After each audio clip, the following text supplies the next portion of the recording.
10:37 p.m. James's power flickered, then died completely.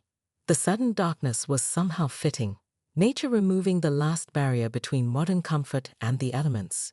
He lit several hurricane lamps, their warm glow transforming his kitchen into an island of amber light amid the growing tempest. Through sheets of rain beating against his windows, visibility had diminished to almost nothing. Occasional lightning flashes provided stroboscopic glimpses of the devastation unfolding in his pasture. During one particularly brilliant flash, James spotted a small figure dashing across the field toward his house. Too small to be Karen or Richard. His doorbell rang 30 seconds later.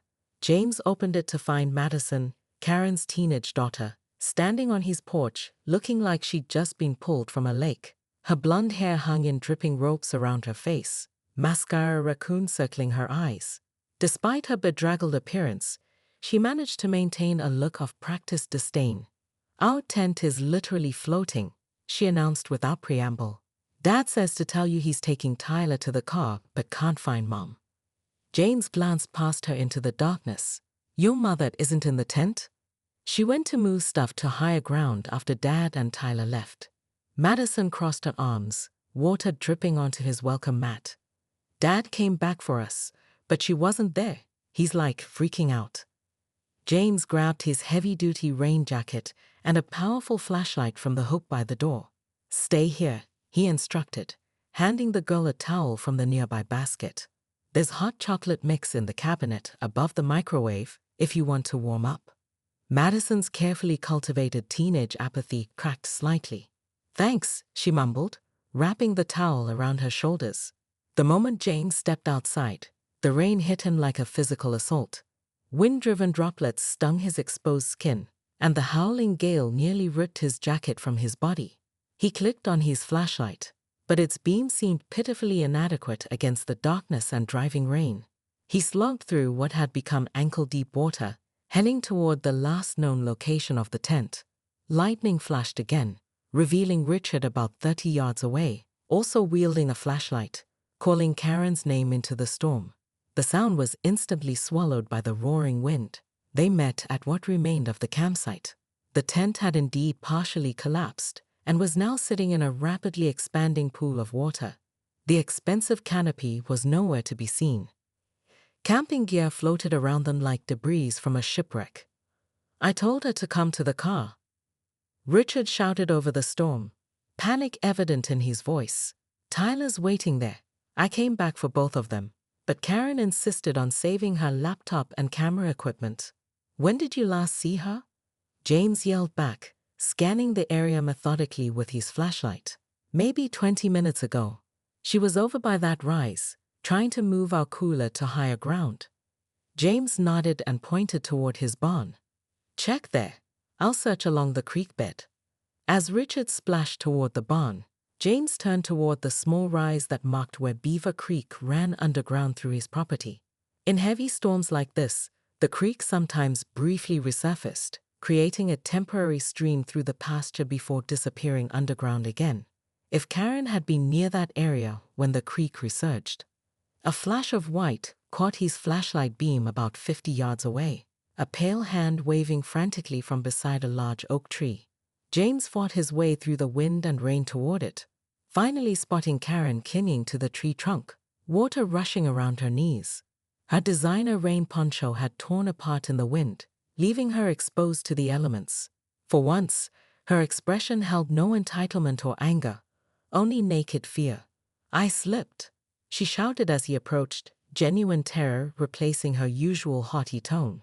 "The water came out of nowhere. I can't get back without being swept away." For the next 43 minutes, James watched nature's version of slapstick comedy unfold across his southeast pasture. Karen's family scrambled frantically between their soap possessions, looking like participants in some deranged water park obstacle course. The teenagers' carefully curated indifference dissolved instantly upon contact with the industrial-strength spray, revealing the panicked children beneath their cool facades. Karen herself remained the star of this impromptu disaster movie, alternating between shrieking commands no one followed and attempting to shield various electronic devices with her own body.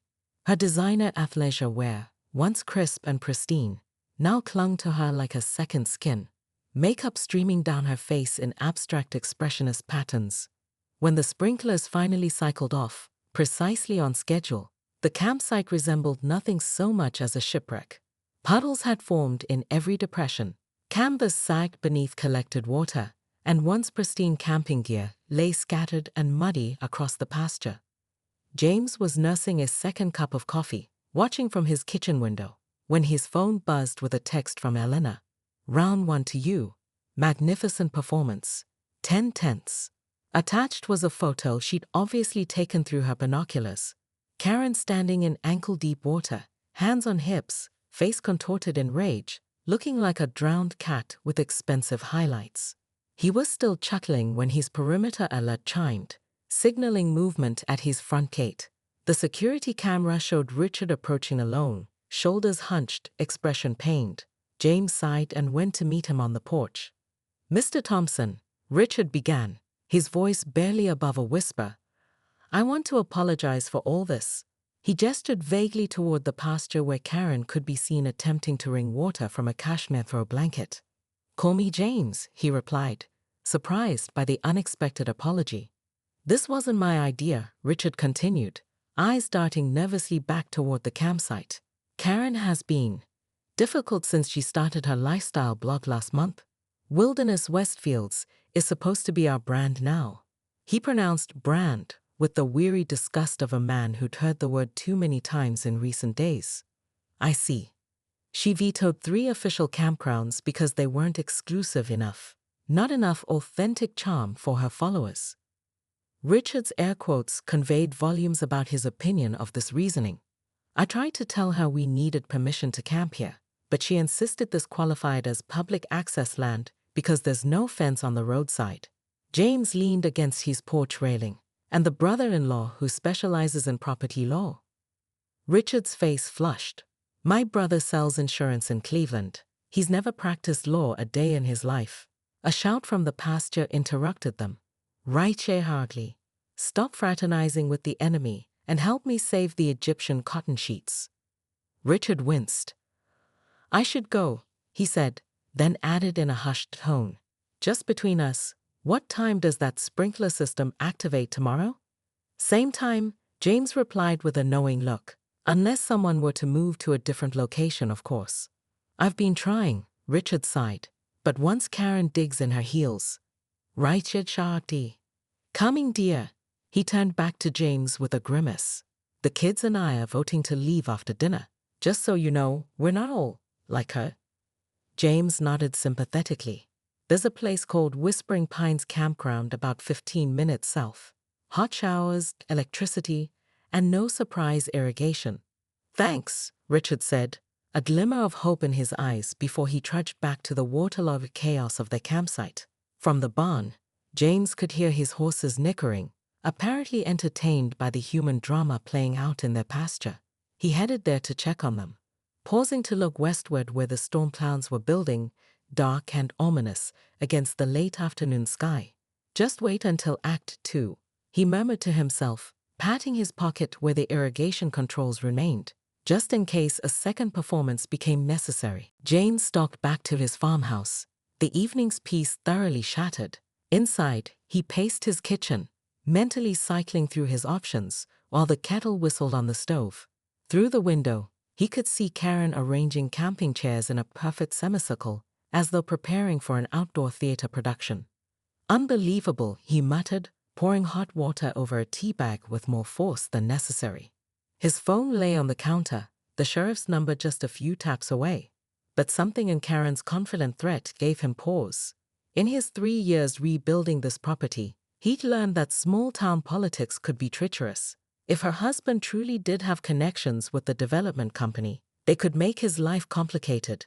The barn extension had already required 2 variance approvals and a structural review that had cost him thousands. His rescue horses, Daisy, Thunderbolt, and Old Winston, huddled nervously at the far end of the pasture, clearly unsettled by the unusual activity in their territory. The sight of their confusion hardened his resolve. These animals had already suffered enough before he'd adopted them from the rescue center. Daisy had been starved nearly to death, Thunderbolt abused by his previous owner, and Winston abandoned when he grew too old to race. Their well-being was non-negotiable. As darkness fell, James watched headlights approach along the country road. A sleek black SUV pulled in beside the Range Rover.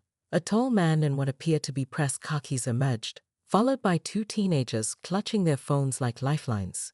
Even from a distance, James could see the man's obvious discomfort as Karen gesticulated wildly, pointing toward the farmhouse.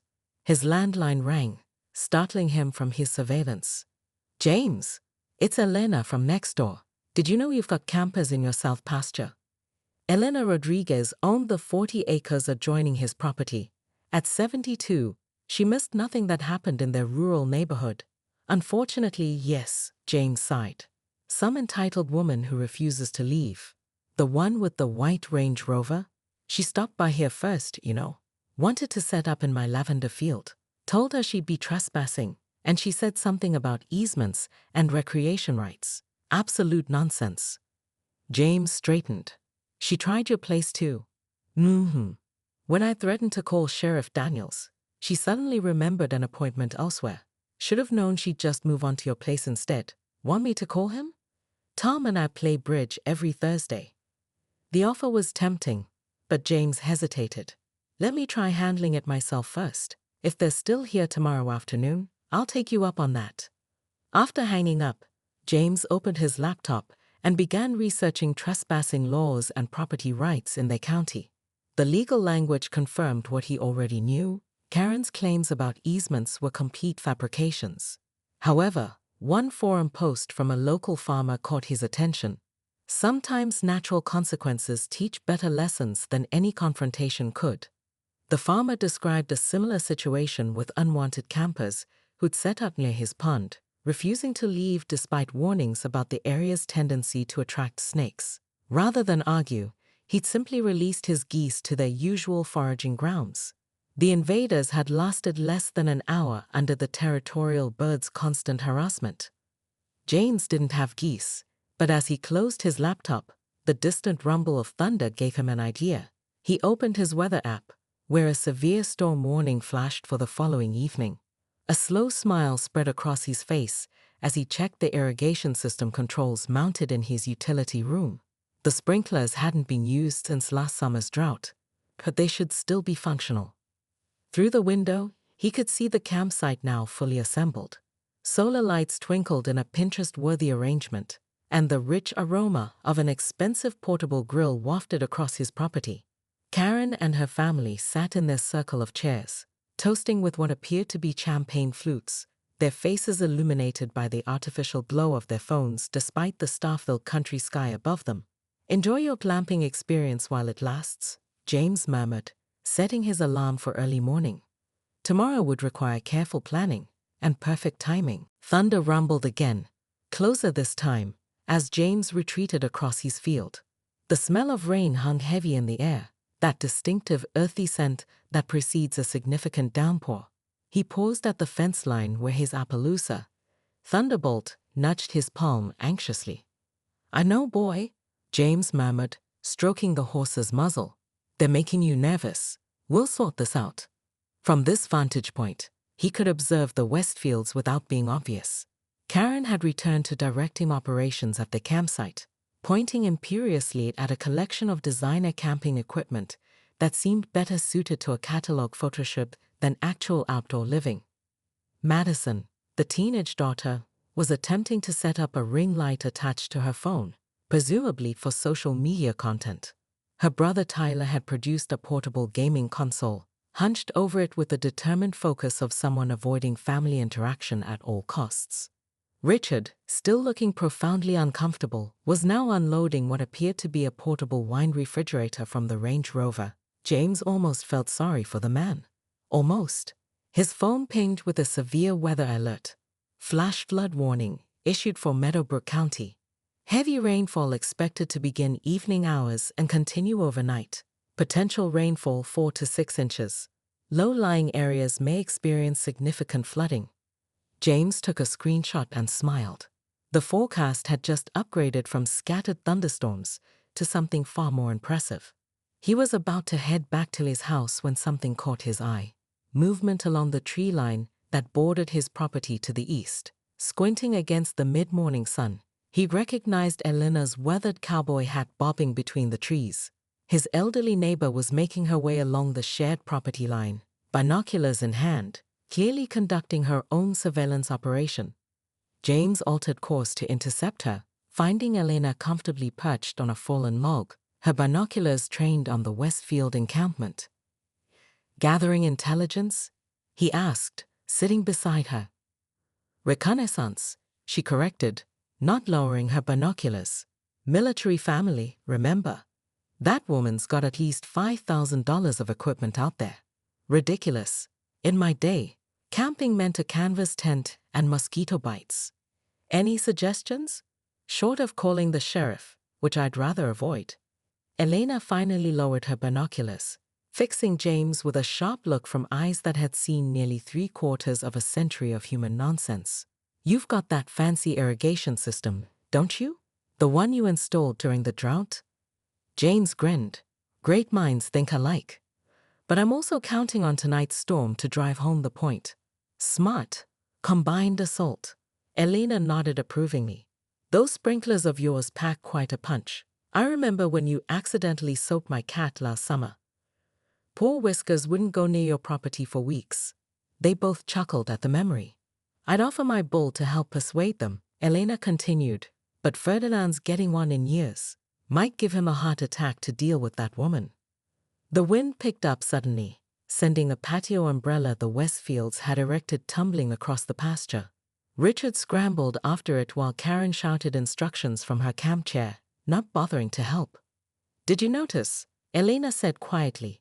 "They set up right where Beaver Creek runs underground during heavy rains. When that storm hits tonight, that whole corner's going to be 6 inches underwater within hours." James nodded. "I tried to warn them about the campground down the road, even offered them my Northwoods. Some people insist on learning things the hard way." Elena rose stiffly, tucking her binoculars into the battered leather satchel she'd carried for decades. "I'll be watching from my upstairs window tonight with a glass of bourbon and a box of chocolates. Better than any reality TV show." As they parted ways, James took one more look at the increasingly elaborate campsite. Karen was now unpacking what appeared to be memory foam mattress toppers for their tent, while Madison posed with a mug of something steaming for what was obviously a staged, candid camping photo. The perfect storm was brewing, both literally and figuratively, and James found himself looking forward to the inevitable natural justice about to unfold. As summer transitioned into fall, the southeast corner of James's property underwent its own transformation. The sturdy fence along the roadside now stood as a clear boundary, its fresh wood weathering gracefully into a silver gray that complemented the surrounding landscape.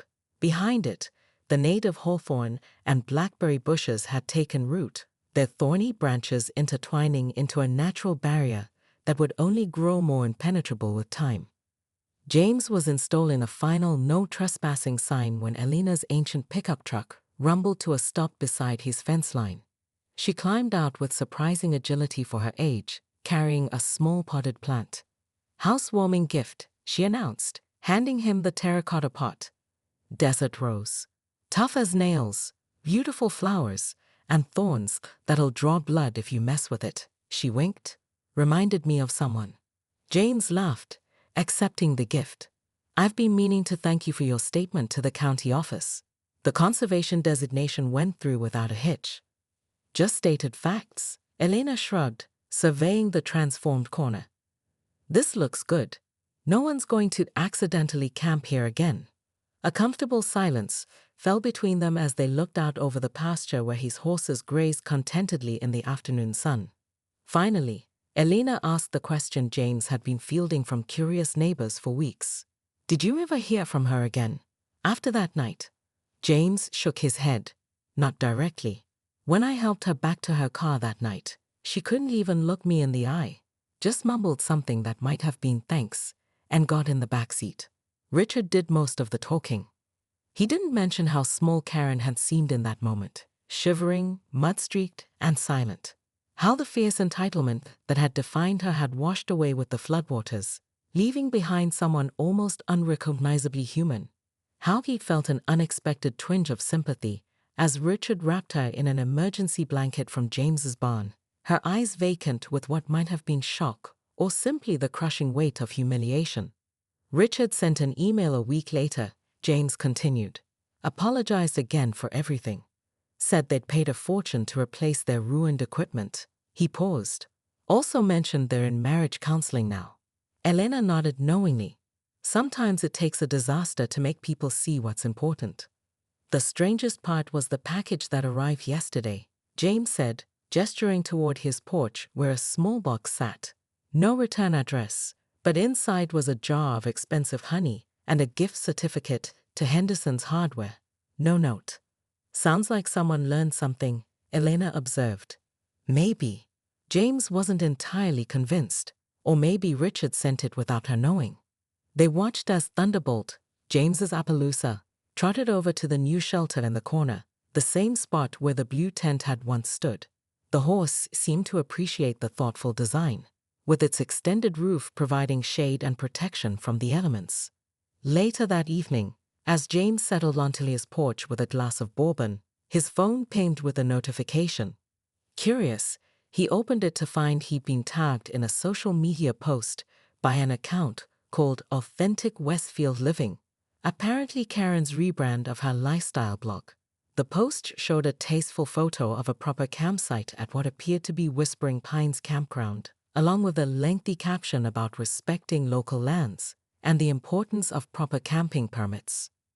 There was no mention of the disaster at his farm, no reference to him by name, but buried in the middle of the post was a paragraph about learning hard lessons about entitlement and recognizing when the universe is teaching you to be a better person. James smiled slightly, took a screenshot, and sent it to Elena with the caption, "Mother Nature, still the best teacher around." As he looked out over his peaceful property, the setting sun painting the sky in brilliant orange and purple, he reflected that sometimes the most effective boundaries weren't fences or signs or legal designations. Sometimes they were the quiet lessons taught by natural consequences, reinforced by a well-timed sprinkler system and a strategic weather forecast.